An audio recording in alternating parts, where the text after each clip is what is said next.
Mais uma vez estamos então reunidos para partilharmos sobre essa escola de evangelização Anuncia-me, que nós estamos trabalhando com cura espiritual e a cura física.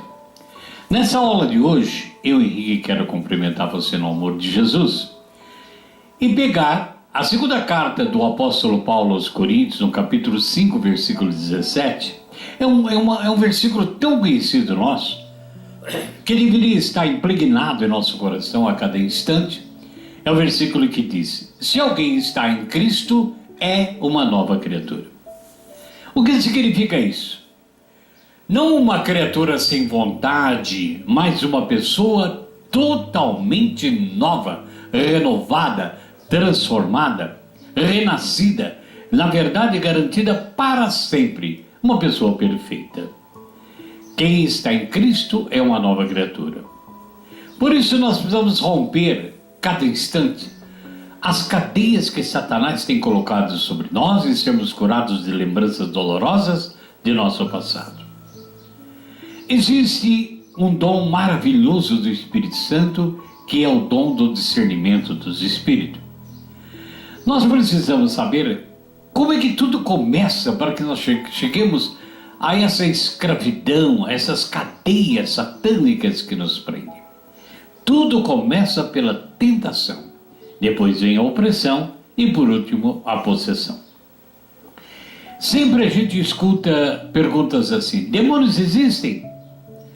Eles são muito mais reais do que a gente pensa, meu irmão, minha irmã.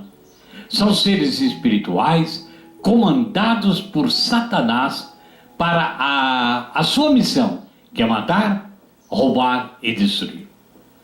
O demônio que é citado no Evangelho de Jesus, segundo Mateus capítulo 17, versículo 18, é chamado de espírito imundo. A mesma coisa, Marcos 9, 25 fala sobre isso. Eles conhecem Jesus, Mateus capítulo 1, 24, conhecem o próprio destino final deles mesmos, Mateus 8, 29, e conhecem o plano de salvação que está em Tiago 2,19. Na verdade, poderíamos dizer então, a Sagrada Escritura, o demônio conhece ela melhor do que qualquer um de nós. Ora, Efésios capítulo 6, versículo 12, traz uma palavra maravilhosa quando diz: porque a nossa luta não é contra o sangue e a carne, e sim contra os principados, potestades, contra os dominadores desse mundo tenebroso, contra forças espirituais do mal nas regiões celestes. Palavra do Senhor. O que é principado? Significa um território, uma jurisdição comandada por um príncipe, que esses demônios atuam em determinadas áreas físicas. Potestade significa autoridade. No grego a palavra é euxoia, autoridade sobre um lugar geográfico. Há demônios revestidos de autoridade como comissionados para determinadas tarefas e funções. Efésios 6 fala de forças do mal das regiões celestes. São poderes que só têm objetivo, como está em Efésios capítulo 6, versículo 12, o mal da humanidade. São demônios encarregados de combater a obra de Deus e impedir a propagação do Evangelho. Primeira coisa que nós temos que fazer então é fechar as portas. A nossa porta interior, para que não entre nada em lugar nenhum. Precisamos ser uma pessoa com bom caráter, honesta, idônea, equilibrada, e abster-se de toda situação que nos tem a cada dia sobre o pecado para encontrarmos a santidade. Deveríamos ser então, para fechar as portas desses ataques demoníacos, nós sermos sinceros, evitar a mentira, a falsidade, o engano, ser muito transparente com os irmãos, com todas as pessoas. Chamar o pecado de pecado. Isso é pecado, não é problema. Enquanto eu não enumerei os meus pecados, eu fiquei doente. Salmo 32, versículo 3. e nós devemos de se envergonhar da situação de pecado. Não é verdade que, hora que nós fazemos algumas coisas, sentimos vergonha? Não adianta dizer, puxa, eu não devia ter feito, e volto a fazer de novo. Fiz, levanta, levanta, caiu, levanta. O verdadeiro arrependimento, como diz Provérbios 28, é a prova genuína da nossa libertação. Amados e amados, nós temos que ter o poder, como Tiago diz, capítulo 4, versículo 7, algo poderoso que é a renúncia do pecado, de tudo aquilo que precisa ser renunciado. E não é no primeiro momento, mas que você pode aos poucos ir renunciando, até se sentir uma pessoa livre. Também precisamos do sentimento espiritual de sentir e reconhecer que precisamos de libertação, arrepender-se e tomar a iniciativa de não cometer esse tal pecado de novo. Eu falava que tudo começa pela tentação. O que é a tentação? Tentação é uma indução, um estímulo, um ato que pareça atraente, atrai a gente. Ainda que seja inapropriado, contradiga normas de moral, de contravenção social, a tentação é algo atraente, uma indução. Consequentemente, é algo que é proibido, por isso essa indução. A definição da tentação também, meu amado, minha amada, pode ser aplicada a uma ampla gama de ações, como desrespeito a um regime, por exemplo, alimentar. Você está tentado a cair totalmente de novo na mesma situação. A ameaça de perda, a sedação, manipulação. A tentação começa, a tentação de Jesus no deserto, a tentação da criatura em Gênesis capítulo 1. Tudo é tentação, para que depois, se abrirmos as portas, aí vem o mal e nos escraviza. Ora, querido e querida, Mateus capítulo 4, 3 e Mateus 27, 40 está muito claro. Se tu és os filhos de Deus, manda que essas pedras se tornem pão. Tentação na hora da fome. Por outra vez, salva-te a ti mesmo, disse a tentação. Se tu és os filhos de Deus, também desce dessa cruz. São palavras para tentar. Palavras que o demônio usou até da Sagrada Escritura para fazer Jesus cair numa situação degradante.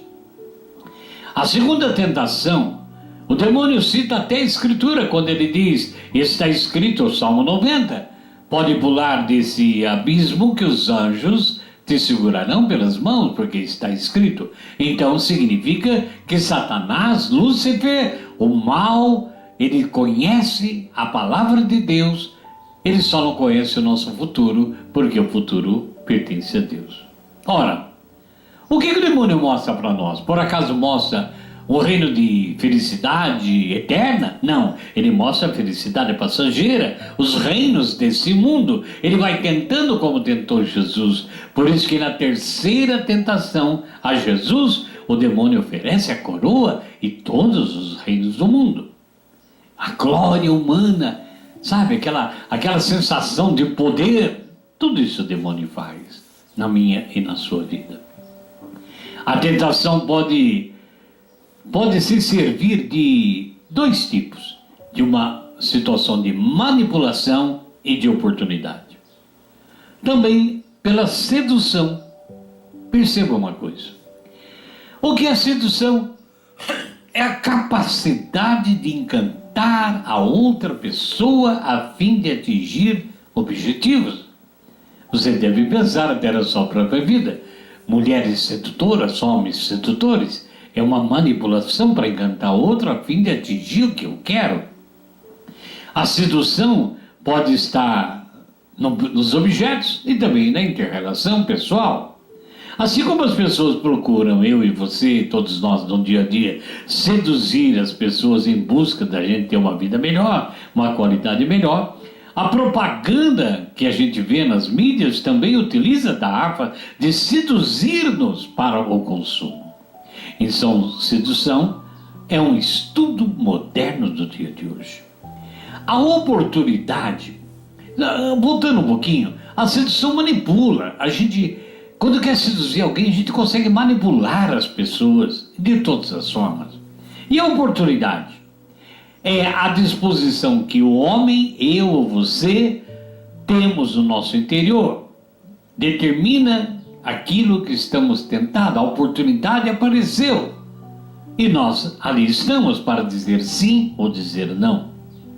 Então a tentação vai se ajustando à natureza da pessoa tentada. Revela possibilidades maravilhosas.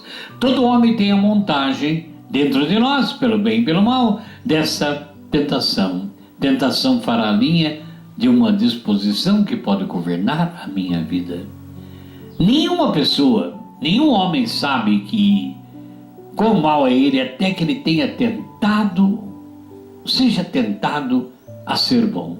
Se nós somos tentados para ser maus, também somos tentados para ser bons. Querido e querida, a nossa natureza humana que é contra o que o Espírito de Deus quer, é contra a natureza que Deus deseja para nós. Mas se unirmos a Jesus Cristo e por meio da força de seu grande poder, do seu Espírito Santo, seremos fortes. Por isso aquele que está em Cristo é uma nova criatura. Por isso, tomemos a armadura de Deus, como a palavra de Deus diz, para que quando o mal chegar, possamos enfrentá-lo com as armas espirituais, com a palavra de Deus e não mais pelos nossos esforços humanos. Muitos de nós temos tentado por esforços humanos tentar destruir algo que está nos tentando. Forças humanas, nós somos frágeis demais, somos pequenos demais, nós somos muito limitados para que, se não usarmos as forças que vêm do alto, nós não conseguiríamos realmente nos libertar de toda a tentação. Amados, nós vamos ficar por aqui nessa aula, porque na próxima aula nós vamos falar sobre opressão. Então entenda uma coisa, ele é um tripé diabólico. Primeiro vem a tentação que nos tenta. Vamos pensar assim numa comparação bem simples. Você não pode se alimentar de coisas gordurosas ou de chocolate por causa de doenças, por causa de diabetes, etc. Você é tentado por aquela vitrine, por alguém que está com aquele doce, aquele alimento. O momento que você cai na tentação, você se oprime, se culpa e traz uma opressão física para você por aquilo que não podia ter feito. Se você continua assim, daí vem a terceira parte, é uma péssima comparação, que seria a possessão. Então a doença tomou posse de você, virou crônica. Na área espiritual também, somos tentados por toda situação de mentira, de pecado, e aquilo vai nos oprimindo. Acabamos acostumando, e é claro, chegaremos à última fase, que é a possessão. Já não conseguimos mais sozinhos. Que Deus abençoe você. A próxima aula, que será a penúltima do nosso ciclo dessa escola de evangelização, vamos falar sobre a opressão. Que Deus nos abençoe e que essa palavra de Deus, tudo posso naquele que me fortalece. E se eu estou em Cristo, eu sou uma nova criatura, esteja plenamente no seu coração. Deus te abençoe, em nome de Jesus.